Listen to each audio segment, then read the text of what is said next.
Banyak yang nawarin podcast.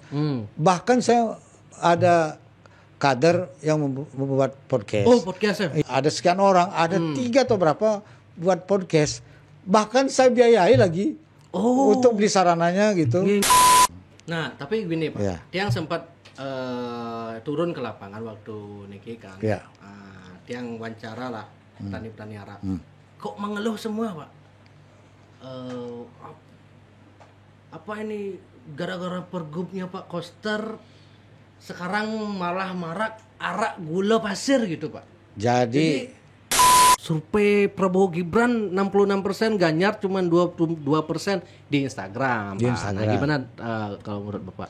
Kalau Bapak kan mainnya di akar rumput ya. Ya. Kalau PDI ya. saya juga punya polling. Oh, kalau surveinya PDI gimana Pak? Saya punya polling. Gimana Pak? Saya punya polling. Kita di Bali saat ini Ganjar Pranowo itu hampir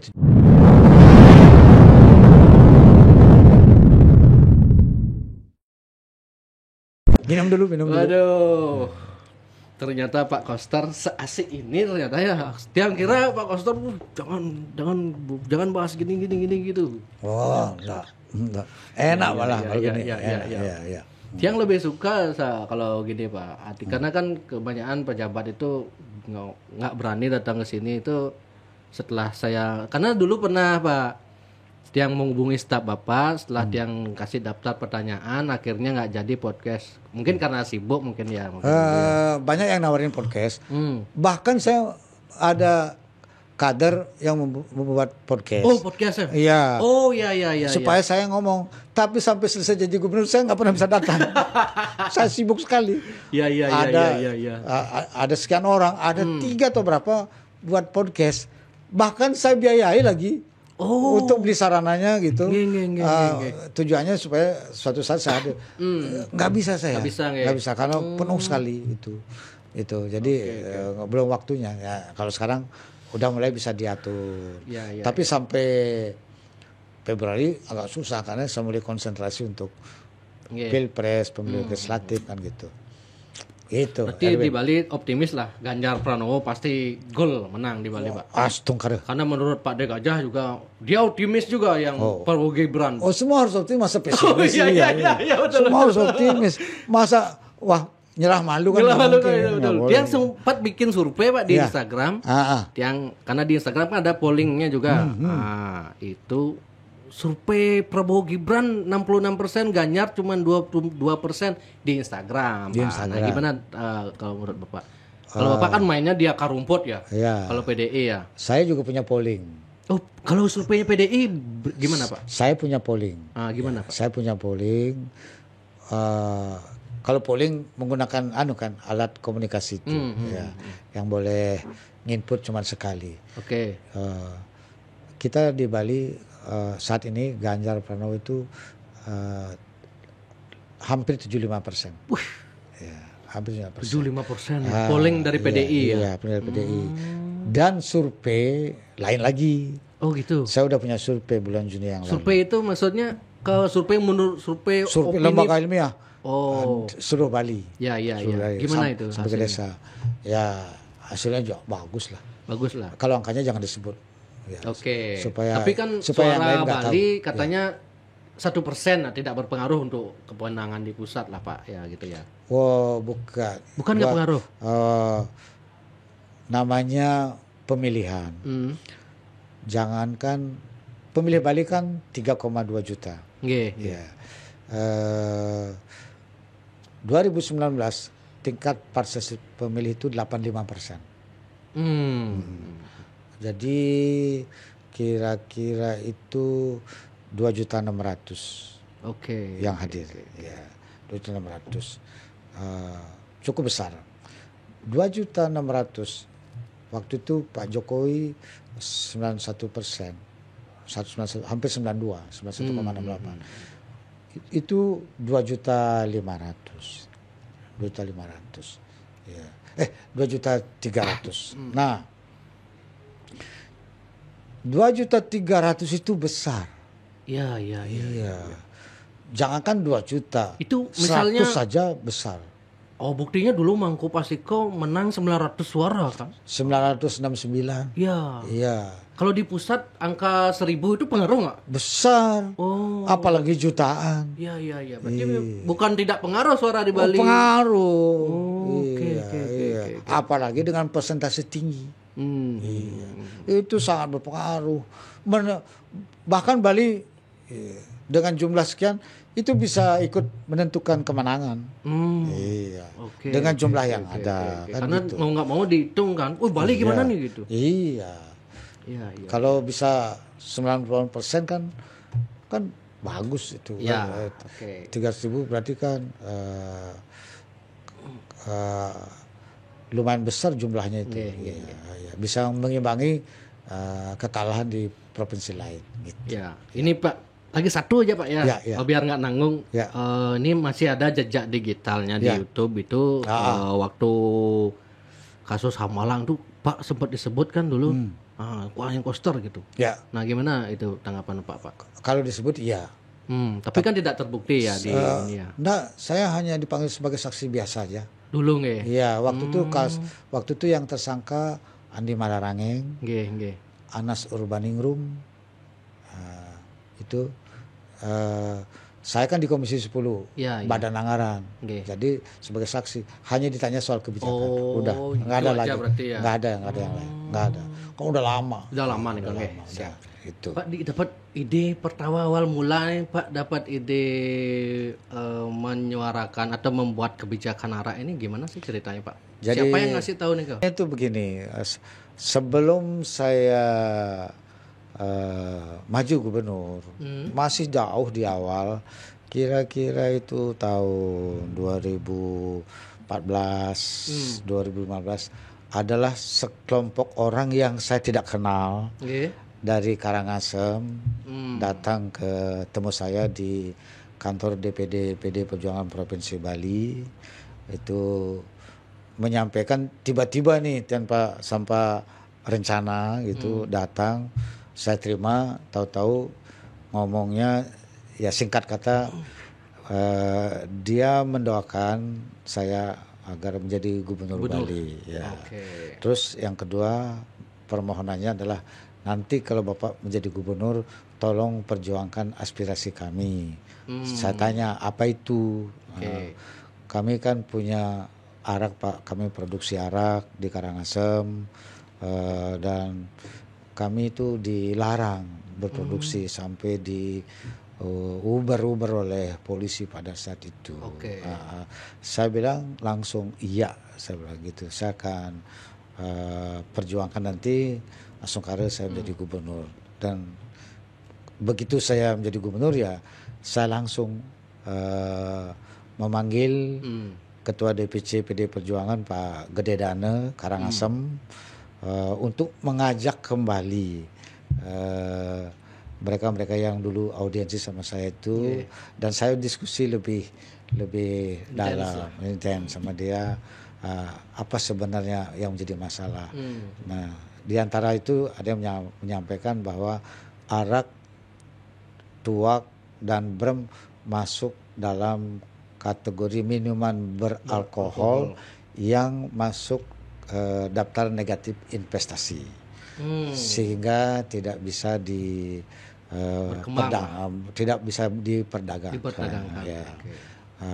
Dan kemudian saya berbicara dengan dinas perindustrian dan biro hukum saat itu apa dasar larangannya. Nah ternyata ada kepres keputusan presiden dan ada peraturan menteri perindustrian.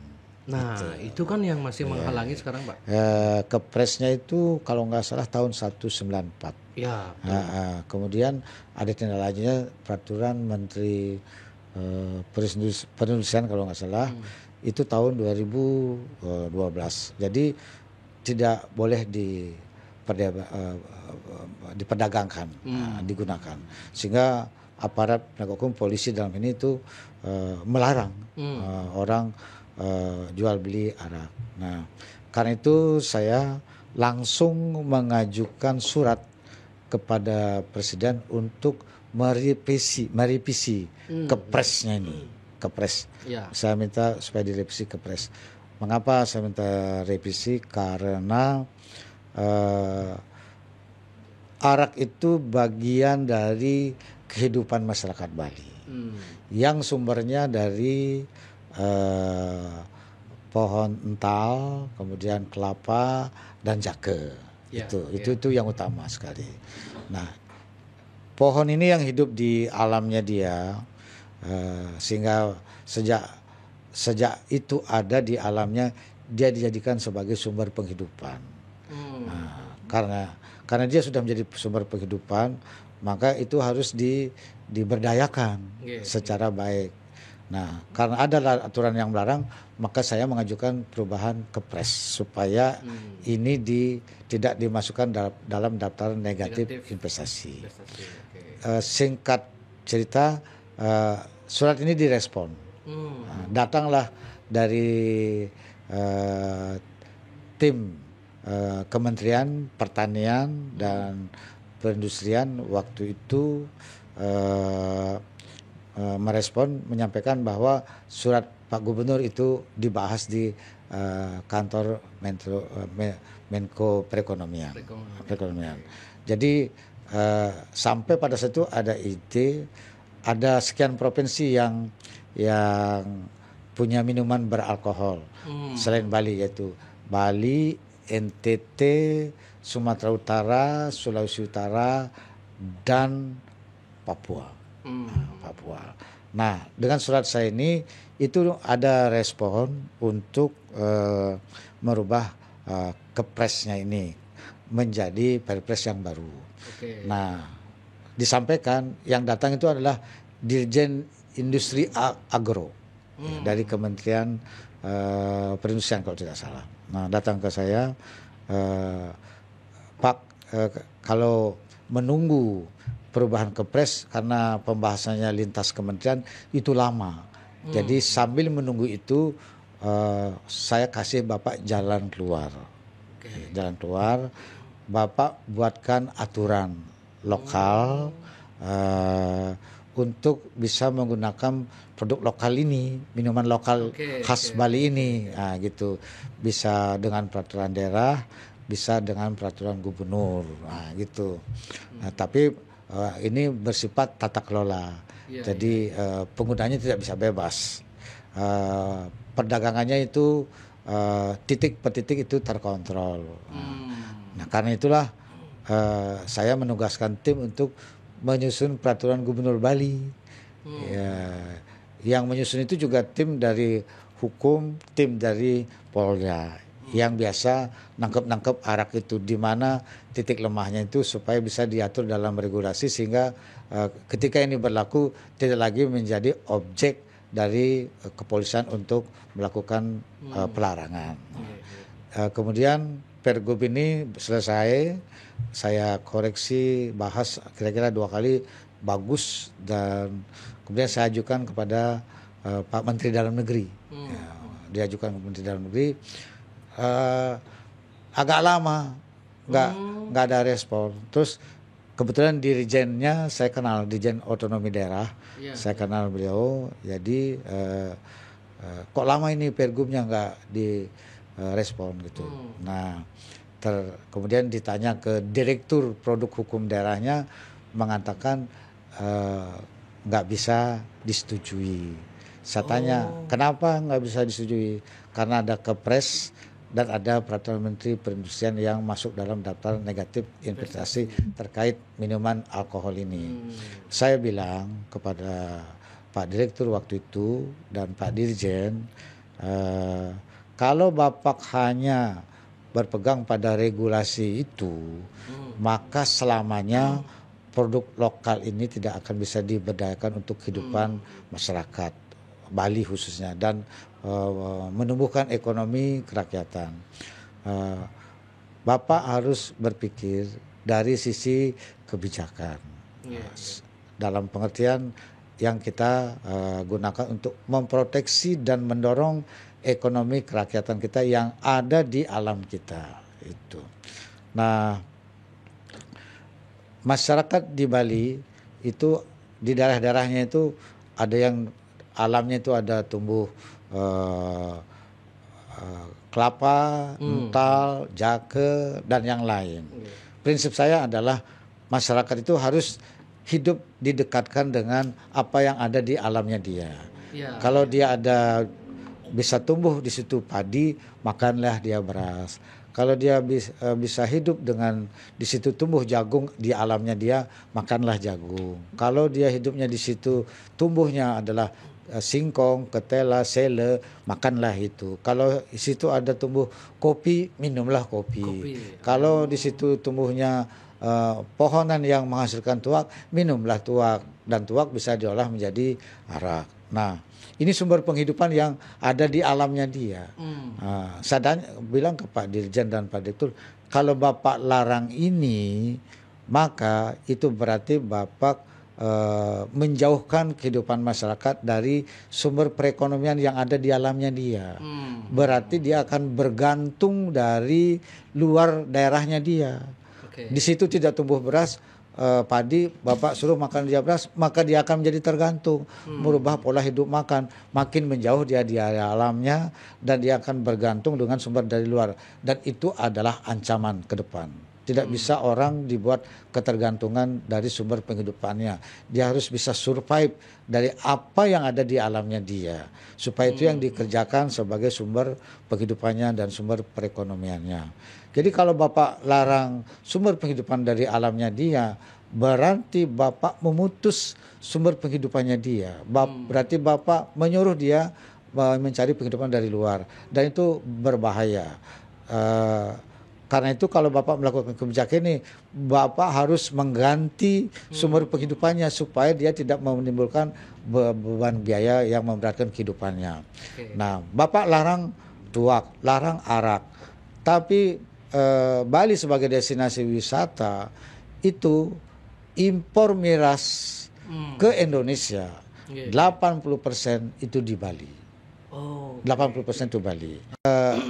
Jadi Bapak ngelarang sumber perekonomian lokal masyarakat Bali, arak. Tapi Bapak mengizinkan impor miras dari luar. Jadi sebenarnya regulasinya ini, kebijakan ini, itu menghidupi petani dan industri di luar, dan mematikan industri lokal dan petani arak. Kan tidak adil kebijakan ini.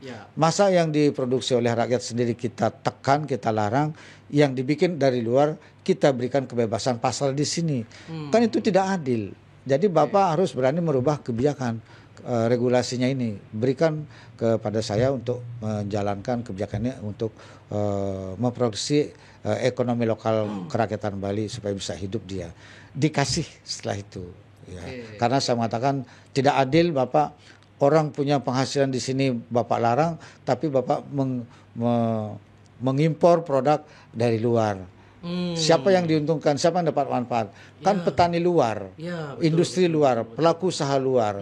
Dan Bapak masukkan itu untuk mematikan petani arak Bali, juga para pelaku usaha arak Bali. Gimana cerita kebijakan kalau sebagai penyelenggara negara melakukan itu? Betul-betul nggak fair, saya lawan sama gitu.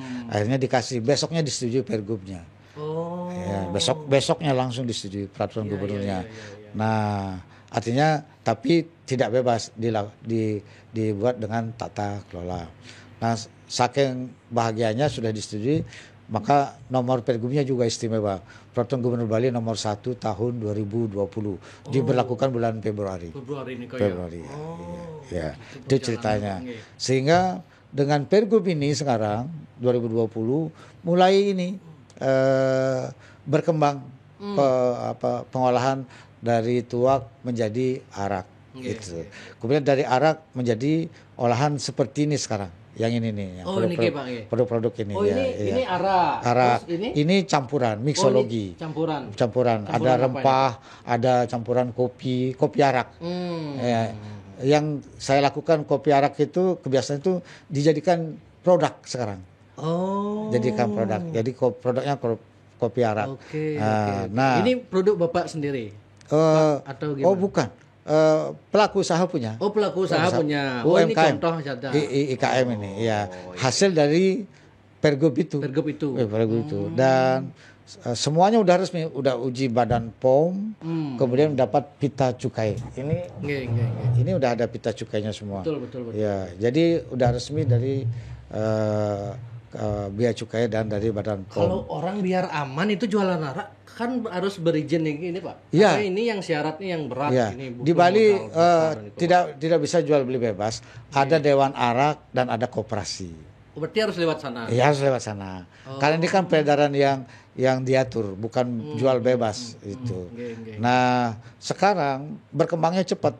Mulai dia butuh 2 tahun untuk riset dari tuak menjadi arak, menjadi produk seperti ini. Sekarang sudah mencapai 40 produknya luar biasa. Ada arak murni yang seperti yang putih itu, itu arak murni. Ada yang olahan dengan bahan lain, campuran. Arak murni yang asli dari pohon kelapa atau ini dari ental. Ini. Ya. Coba paling banyak di Kabupaten Karangasem. Karangasem itu dari 8 kecamatan, itu 6 kecamatan itu penghasil arak. Iya, tradisional. Prosesnya destilasi. Jadi ini sangat alami, sehat sekali. Ya. Ini dijual sudah di mana nih Pak? Di sudah ada di toko-toko, udah ada. Ya. Cuman kelemahannya marketing. Marketing ini mesti saya dorong. Sekarang udah ekspor juga. Apakah tidak bisa dibikin kebijakan di tempat oleh-oleh itu ini sudah ada? Sudah. Saya sudah masukin di bandara udah ada. Ya, jadi ekspornya sudah lumayan sekarang keluar ya. Dan sudah mengurangi impor miras masuk Bali.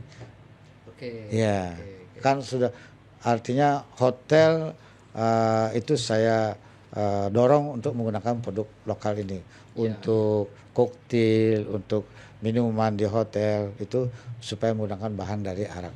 Sebagian besar hotel di Bali sudah ini. Bahkan hotel Marriott Group yang hotel reputasinya terkenal di dunia itu menggunakan arak sekarang. Untuk sebagai apanya? Iya, untuk minum koktail di hotelnya. Di hotelnya. Ya, gitu. Ya. Ini hasilnya menurut saya udah konkret sekali. Nah, sekarang petani kita itu semangat dia mengambil tuak dari pohon. Nah, tapi gini Pak, Tiang sempat turun ke lapangan waktu niki kan. Tiang wawancara lah petani-petani arak. Kok mengeluh semua Pak?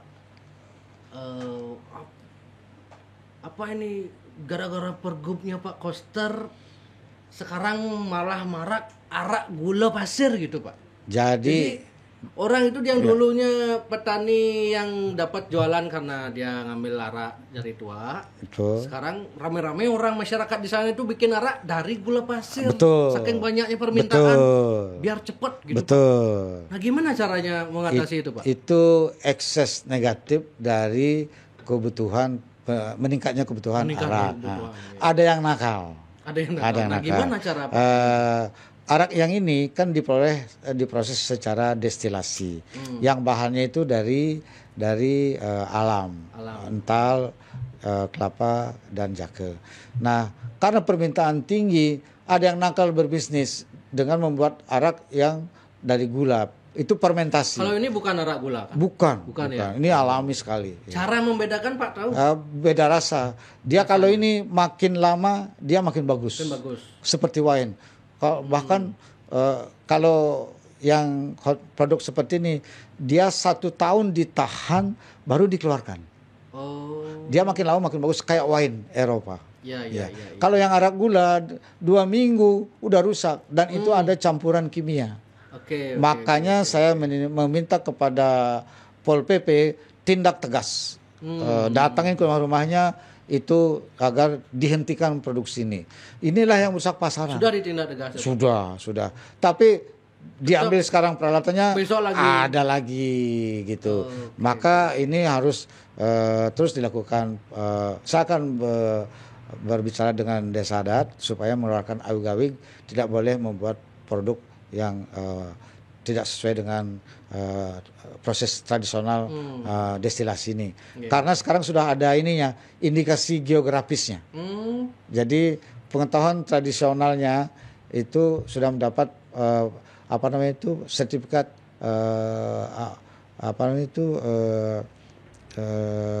kekayaan budaya tak benda.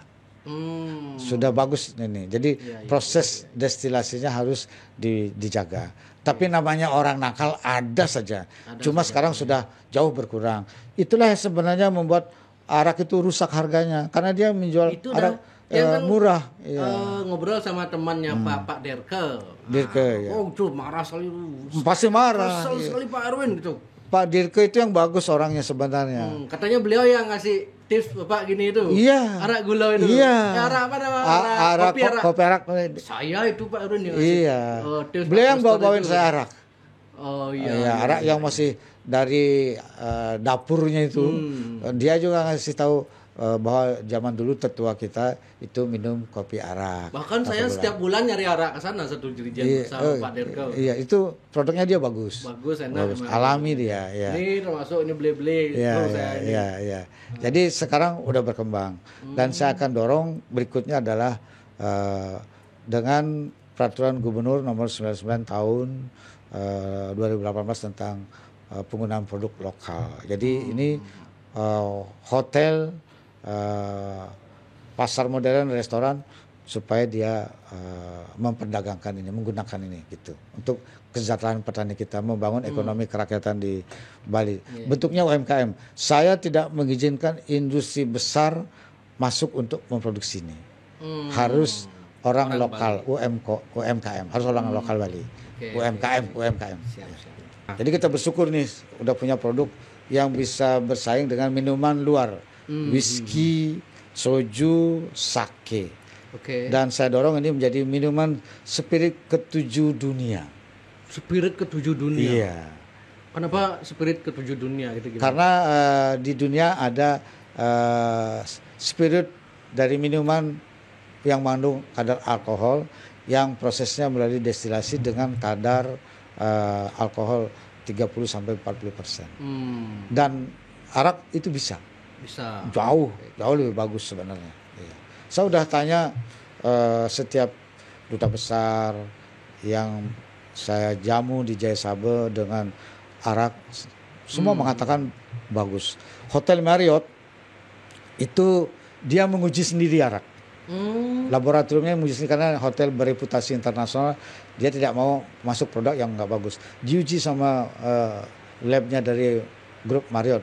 Itu mengatakan memang arak Bali itu kualitasnya bagus. Kan lebih sering diplesetkan, Pak. Mabuk. Oh, Gubernur Koster nyuruh orang Bali mabuk.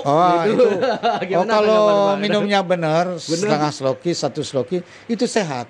Pagi sebelum kerja, setengah sloki. Sebelum tidur, setengah sloki. Atau maksimum 1 sloki, itu sehat. Pelajaran kita dari itu. Tapi kalau minumnya 1 botol sendiri gitu, mabuk sendiri. Nggak usah minum arak, minum aqua 1 galon mabuk juga. Iya, jadi itu bandingan yang kurang pas menurut saya. Oke Pak, sukses semua nih Pak atas waktu dan kesempatan yang Bapak luangkan sekarang. Ini 2 tahun dia menunggu nih, karena salah satu narasumber. Memang cita-cita saya pokoknya Boyan Koster harus hadir di sini gitu. Iya, sekarang udah hadir ya. Makasih saya diundang ya. Nanti semua nih, Pak. Bikin aja rutin tematik. Oke. Nanti misalnya anggaplah Bapak jadi gubernur, mungkin Pak bisa kalau ada isu apa biar nggak usah nunggu gubernur. Klarifikasi di sini lah. Ke depan ini aja. Ke depan ini. Iya. Kalau ada isu apa? Sebelum gubernur. Siap. Ada isu apa? Ayo. Kita ngobrol. Kalau pas ada waktu. Siap. Ya, itu aja. Siap. Oke, Pak. Sukses semua nih, Pak. Kita tutup. Om Santi. Om Santi.